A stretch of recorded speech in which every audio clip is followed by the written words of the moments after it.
I'm excited to be headed to San Diego on November 4th and 5th this year for the ERE Recruiting Innovation Summit. This event always brings together the best in talent acquisition, recruiting leaders, HR executives, HR tech, people that are really shaping where this industry is going. It's more than just a pitch fest. I mean, this is where actual learning comes in. They've been around for 30 years. It's a great event at San Diego in November. And you're going to have some excellent speakers, demonstrations. We have pin.com there. Joel Loudry will be there. You'll have the team from ERE there, Jim Stroud. These are people that have been shaping the industry this decade and really where it's going in terms of AI and the blend with AI and recruiters and all that good stuff. I went in April this year and it was a transformative experience. We had a great time with Digital Recruiter booth and speaking and just people learning about automation and content and AI tools. It was just really cool event. So I'll be an official content partner representing Digital Recruiter. So we're going to be capturing videos, doing man on the street, interviewing the speakers, the sponsors, really getting a pulse on the action. So if you're in talent acquisition, if you're agency recruiter, this is the place to be on November 4th and 5th. Go meet your peers in person, learn from them. There's virtual tickets, there's in-person events. It's an awesome time. And so please enjoy our ERE podcast series so it gets you a glimpse of all the people that are going to be at ERE, and we'd love to see you there. Welcome back to the Digital Recruiter podcast for our special ERE series of the next Innovation Summit, which is going to be in San Diego, November 4th and 5th, that Tuesday, Wednesday, first week of November this year. And today I have a very special guest, someone actually worked at ERE, but now he's founding customer success lead at Tenzo AI. Jeremy Roberts, how you doing today? Great, good to be here. Thanks for having me. Oh, thanks for being on, and I'm excited to. We met at the first ERE that I went to in April, but you are a veteran of this conference, so it kind of in your background. Why don't you maybe explain kind of what this event kind of means to you, kind of why you're excited to go and attend and host the session again? Yeah, absolutely. So I have been a fan of ERE Media. Those of you who don't know, it used to be the electronic recruiting exchange back when everything was a listserv back in the old days of the internet. But so I've been a part of the ERE community for a long time. I didn't go to my first conference until 2010. I went to SourceCon New York City. It was in a comedy club. It was amazing. It was a very small, kind of intimate group. And it's been an amazing journey to kind of watch the evolution of our industry kind of through that lens. Basically in 2010, if I recall, it was a lot about Boolean, a lot about Maltego client, which is a pen testing tool. And then Mike Notaro was teaching everybody how to use Yahoo Pipes, if anybody's ever played with Yahoo Pipes back in the day. But it was very manual. So we were teaching people how to crawl and manipulate data and write Boolean strings. So it was a lot of fun. And then I was the editor of SourceCon from 2013 to 2016. And so that was after ERE I guess they acquired SourceCon in probably 2009. But so 2013 to 2016, I was the editor of SourceCon, and that was kind of during the people aggregator movement. And so that was when, companies like, I worked at Hiring Solved after SourceCon, but companies like Hiring Solved, Seek Out, HireEZ, and, the ones that have disappeared, Talent Den, and Intello was a big player at the time. So we were kind of consolidating all that data and then selling it. And then, fast forward to today, and it's all the AI tools. So ERE's been around and kind of gone through, David started it when he left Monster. So, it's seen like the growth of the job board and then the Indeed kind of growth, and then, everything in between, right? And now we're at AI. And so the Recruiting Innovation Summit, I think they did a great job in April, right? Because SourceCon used to be just we were like the hackers of the recruiting community, very technical. And then ERE was the leadership. And then if you think about the world that we're in now, it's we're using a lot of AI and a lot of innovative technology. And then you've got the leaders trying to figure out how to apply it. And then you've got the individual contributors trying to figure out, while the leaders are figuring out what to do with the big tools and leverage AI, the individual contributors are like, what can I do at my desk with AI and free tools, right? And so my experience in April is they've done a brilliant job of kind of blending those two perspectives into a 2-day event. So I completely agree. I think I was very impressed with the breadth of experience and knowledge from the speakers. And I went up there and talked about my LinkedIn and automation and content, right? It's like very specific. And a lot of people, I think, were interested. I think for me, it was amazing how new it was to a lot of the people there, but so were a lot of the other topics. Like there's just so much on this frontier that you can learn. It's never ending. I think sometimes the battle is like how much learning versus executing and going back to learning, right? And kind of being able to how to map out your time. And then it kind of goes into your session, which is going to be, at the end of the day on day 2, it's the practical AI framework for smarter recruiting. So I guess I'll ask first, like, why this topic? Yeah. So whenever I did conferences, right? So you've got events and it's the end of day 2. So I think that's a great place to do it. Everybody will have learned a lot. There are things that we can influence, and there are things that we can't. And so our session is going to talk about kind of the different layers of AI. So if you think about the most complex layer is going to be, your ATS, so Oracle, Workday, what AI exists there.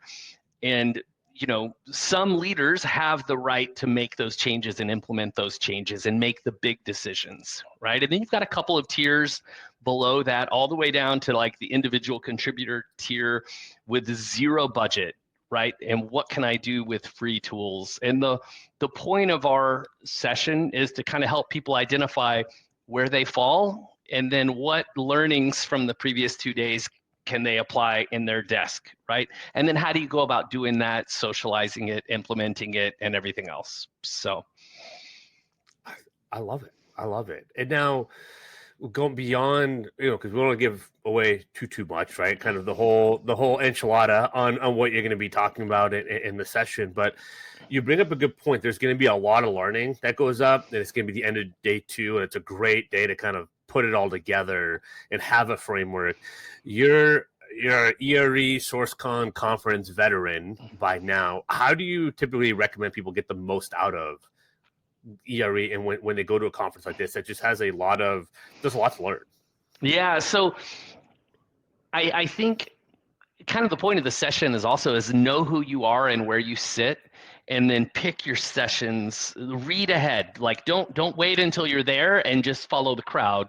Read ahead, because there are typically going to be 3 tracks that you're going to be choosing from, and go to the ones that are talking about things that you really do have the ability to influence and implement, right? So whether it's an individual contributor track or a leadership track or something in between, right? We all kind of need to know where we sit and also have in mind what you want to learn, right? So you can seek those people out early on. I think the other thing that you can get a lot of this content on blogs and podcasts, right? The real value is the network, and being able to ask questions and build relationships. I don't overlook that either. Just make connections. If you're an introvert, step out of your shell, grab a cup of coffee and get yourself energized, and do whatever you can to meet and network, because that network is so powerful after the fact. Absolutely. And I mean, you're a veteran recruiting, you're a veteran at ERE. You've seen the pre and post COVID, and a lot of people race to this industry to become a recruiter. Great. I can, what careers are remote? Oh, I can do recruiting remote, especially on the agency side. And I know you have experience across the board, in-house, agency, RPA, all that good stuff. Like, what do you feel like people are missing out on that haven't really had that in-person experience collaboration with other recruiters, right? At Aerotech, we called it being in the pit and all that. And like, that was invaluable for me to be able to be effective working remote now. Like, for the people that haven't had as much of that, what do you feel like they're missing out on? That's a great point. I love virtual work, and I'm never going to be a person that's like everybody needs to be in an office, right? But in my early days in the recruiting industry, I sat at a desk. First off, I didn't get a computer until I made 3 placements. So I had paper, Wow. I had scripts with a playbook, and it had like 30 different closes, right? And then I had my headset and my phone, and there was an extra headset. And if I got a client on the phone, I would raise my hand because I wasn't on video. I would raise my hand, and a manager who was walking the aisles would come put the extra headset on. And he had a dry erase board, and he would actually coach me through the call, right? Not only that, if somebody else got a good call, you would go sit behind them and watch them get coached, right? So just being able to hear other people and absorb, and right when you finish a call, being able to debrief on that call with others, kind of talk about what you have done. I mean, there's so much, and this is the true art of recruiting. I think when you're learning a business and you're just like, I hate to say this, most people hired in the last 10 years have not actually been taught the art of recruiting. They've been taught workflows. They've been taught, this is how you add people to a project. This is how you send a message. This is what you're allowed to say about salary. This is what you're allowed to do. They have not learned anything of the art of recruiting, right? So you're missing that, you know, and I think that's where you learn that from people. And that's what I love about these events. I love that you said the art of recruiting, because it's a phrase I use all the time.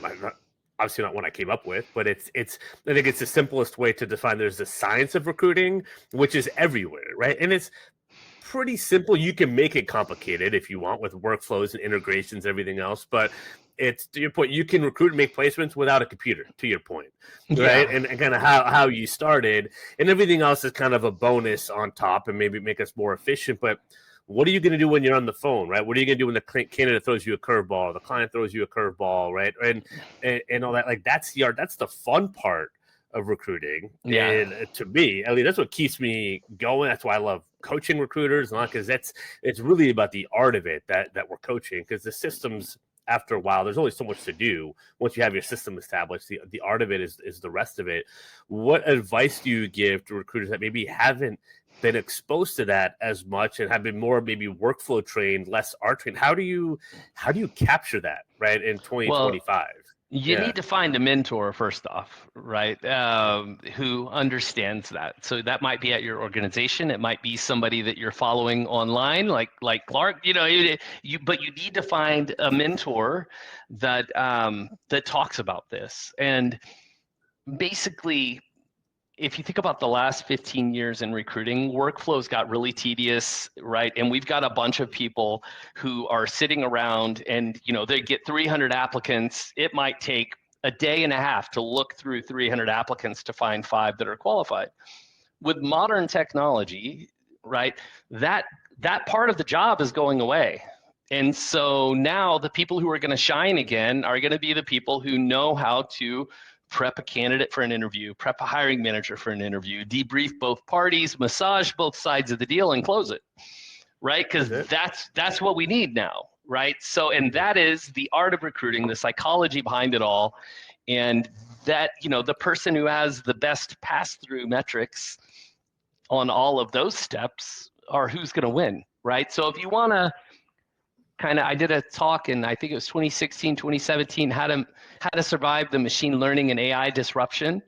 And it was like, this is what's currently automated, and this is where we are going to be in the future. And we're there now. The good news for a lot of people who don't know how to do this is that if you work at a really big compliance-laden organization, it's going to take a while, right? They're not, the technology now exists to automate most of the tedious things that we do, and then leave room for the humans to do what we should be doing. The big companies are going to take a while to get all that technology approved and vetted. And so you got a couple more years if you work with a monster company, but yeah, it's time. It's time to learn. It's it's going to make the A players A+ players, right? When Mm-hmm. leveraged correctly. I'm with you, and that's what we talk about all the time. It's like the whole approach with content automation, all that, is to free up more time for the art, for the quote on the agency. I would call the bottom of the funnel, where you're having more of those conversations. You have more time for quality conversations and for that customer service, that customer success, which is so critical to closing the roles if your agency that you have on your plate, but also getting more market share for clients. And I think that's the point. Like that's where the intelligent recruiters are using it on the agency side. But to that point, you started without a computer, right? You had to earn your way to get a computer. Now you're working. I had to get a chair. Actually, I had to make one placement to get a chair. I mean, you had no chair, no computer, and now you're working with a company that has AI recruiting agents for enterprises, right? So like connect the dots, like connect the pathway there. What are some things that are just timeless from the days of no chair, no computer to what you're doing now? The things that kind of always stayed consistent that you found to be true. Yeah, I mean, it really comes down to the relationship side of recruiting. I mean, the whole point in the early days of my recruiting career was to get as fast as you can to get to the candidate that you wanted to have the job. And then from there, it was, how well do you understand the job? How well do you understand the hiring manager? How well do you know your client? How can you articulate everything you need to articulate to convince everybody that this is a match, and then close the deal, right? And so all of that is the timeless piece, and technology should be seen as a way to declutter your world and get you into more of those aligned conversations. So for the AI recruiting agents, I mean, I think in an ideal world, a recruiter doesn't show up to the office looking at a list of 600 people who applied to 10 recs over the weekend.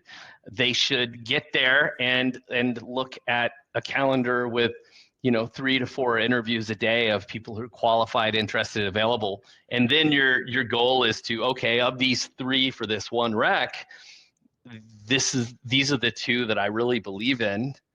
And now let's move them through the process. And obviously understanding your hiring manager and your business is critical to that, right? Doing a good intake call, being able to be an advisor because you know the market so well, right? So yeah, just getting to more of those conversations faster is where career stability is for a recruiter.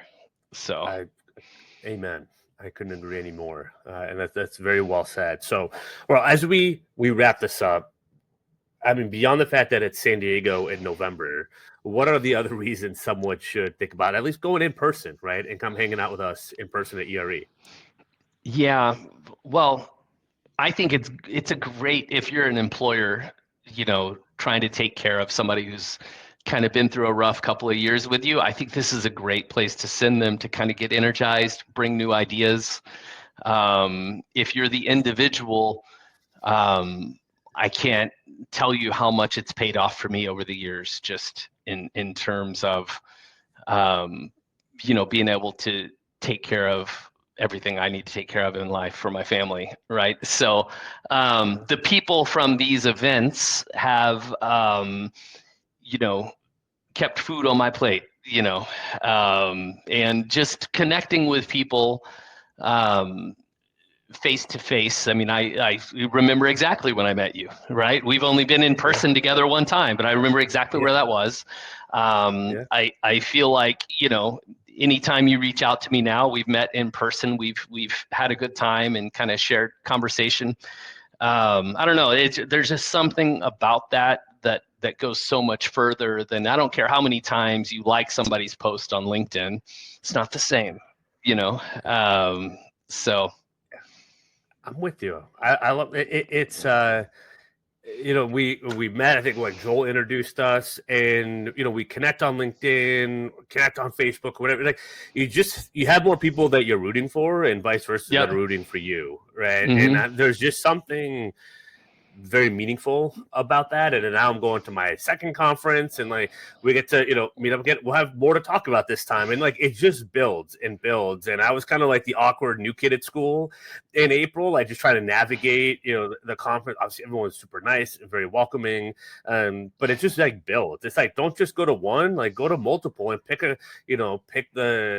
you can kind of pick your tribe, which is kind of fun in the digital age. Like there's also negativity of people being out there in social media, but there's also the flip side. Like it is a double-edged sword, and there is a lot of positives that come from it, and network and job opportunities and upskilling and learning more and everything else. So we got to highlight the good stuff when it's easy to do the opposite. Yeah, the online stuff is amazing. I love it. I've always loved it. I did a show just like this with Google Plus Hangouts on Air when I was at SourceCon. We did one every week, right? And it looked a lot like this. But I mean, I've always loved the online aspect of what we do, but it should be fueled by real relationships. Do you know what I'm saying? That have happened, in person over the years. And I don't know, I think there's so many people who come in and out of recruiting, but it's a very small community who have, like, if you think about somebody who started in, I'm aging myself, started in 2000, right? So you come in right at Y2K and all the things going on then, and then the dot-com bust, and then 2008 financial crisis, right? And then not long after that, I was in, government contracts when the government sequestration happened. And then, we've been through COVID now, right? So what happens is the economy starts to boom and our community gets really large. You go to SourceCon, there's 700 people, right? And then a retraction happens, and then you look around to see who's still standing, right? And then it's happened to me like 5 different times, 5 different kind of economic cycles. At the end of it, kind of the people who were here because it was easy disappear, and then you're back to your core group, right? But that core group are the ones typically who are at these events and kind of built those relationships, right? And you're able to survive the economic downturns. Like with AI, I think everybody knows there are going to be a lot fewer people with the title of recruiter and sourcer at the end of all of this. Much fewer. The ones that will be left are the ones who are actually practicing the art of recruiting, right? Yeah. So, I mean, I hate to be insensitive about that, but I mean, if you're just like sitting there pushing buttons, that's not actively recruiting to me. That's you have that title because your company has a really bad process and needs that many people pushing buttons. But if you're just pushing buttons, you're not a recruiter. So go become one, and this is one of the ways to do it. It's tough but needed love, and I'm glad I'm not the only one saying it at times. It's nice to hear from other people that have accomplished a ton like you have, and it's an opportunity, right? You could go to kind of the dead end opportunity or say that there's a whole new horizon and how do I be part of it, and it's a choice, and everyone can make the choice to be part of it. Like that's the cool part.